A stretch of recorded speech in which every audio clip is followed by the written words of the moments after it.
good afternoon everybody, and welcome once again to Ed's Orchids, and another different plant you can see in front of you, which could be mistaken for a cattleya, which it's not.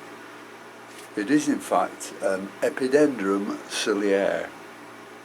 Now I've had this for ages and it has flowered before, but recently I've been neglecting it for various other things.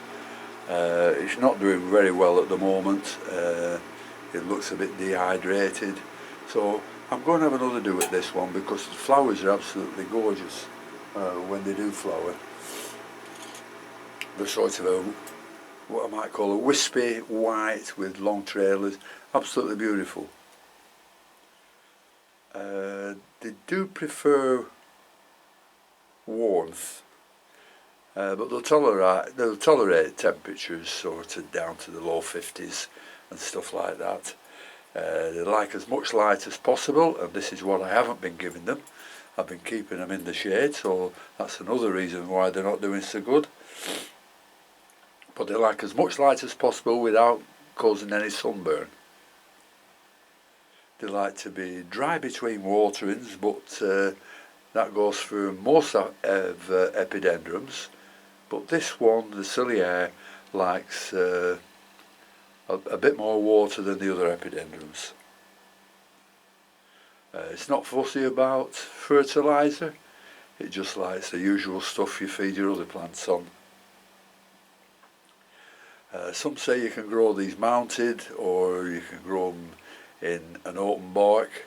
I think the bark I have it in now is a little bit small, so I shall repot it in a larger bark mix. And that's all I can say about it, really. So what I'll do, I'll just take it out of its pot. Take it out of the pot. I don't know what I'll find here. No, the roots aren't good at all.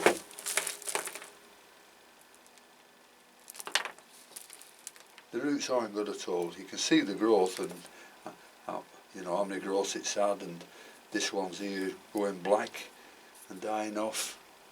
The roots aren't good at all, so what I'll do with this, I will put it in a much lighter bark, to give it more air, and then I'll give it a lot more light and a bit less feed. There's no soft ones, but there's no growing ones, so that's really in need of repotting.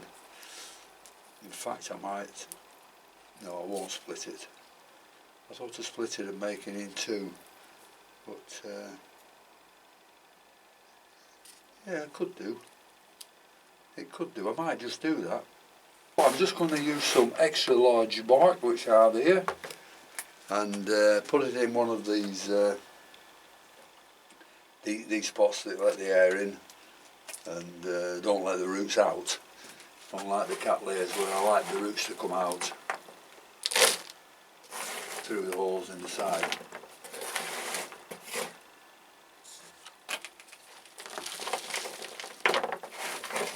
Well, I've got some extra large bark, and this is what I'm going to use. It's not a bad plant really, but it just needs some guidance, some looking after. So we'll see what we can do, and I won't neglect it in future. So you can see the size of this bark. It is quite big, so that should let quite a bit of air through it. Excuse me. Right, let's get it the right depth. That's not too bad. Just put a bit more in. It likes air, so we'll give it as much air as we can.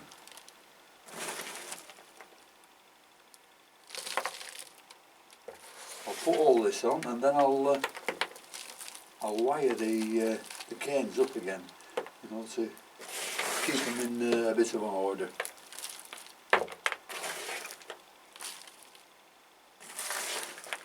I'm not patting it down or anything. I'll just put enough in just to hold it up,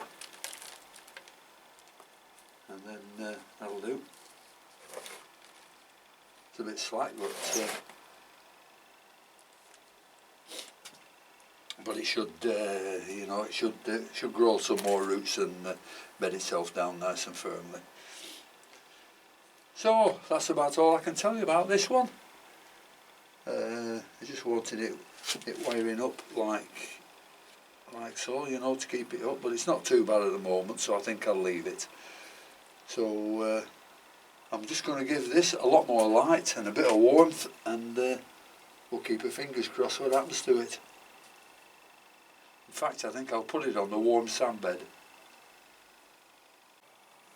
Well, there it is on the warm sand bed, and I've put a cattleya next to it as well. So we'll see how these go, and thank you very much for watching, and until I see you next time, take care, and I'll see you later. Bye.